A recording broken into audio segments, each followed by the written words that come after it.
நண்பர்களே, இவனை கண்டாவே நமக்கு முன்னால் பிடிக்காது. ஏன்னா இவன் ரொம்ப தொந்தரவு பண்ணுவான் அப்படின்ட்டு. ஆனால் அவன்கிட்ட பழகி பார்த்தா தான் தெரியுது, ஒரு நல்ல பாசக்காரன். பாசம்னா பாசம், அவ்வளோ ஒரு பாசமாக இருக்கிறான் அவன்.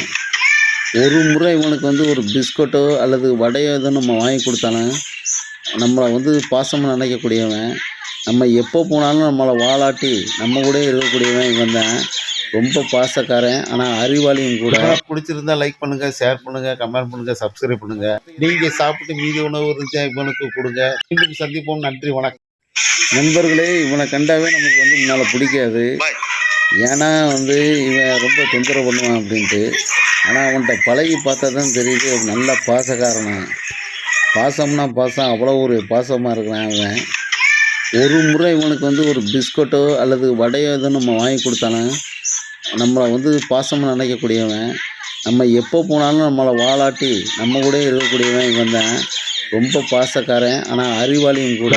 பிடிச்சிருந்தா லைக் பண்ணுங்கள், ஷேர் பண்ணுங்கள், கமெண்ட் பண்ணுங்கள், சப்ஸ்கிரைப் பண்ணுங்கள். நீங்கள் சாப்பிட்டு மீதி உணவு இருந்துச்சா இவனுக்கு கொடுங்க. மீண்டும் சந்திப்போம். நன்றி, வணக்கம்.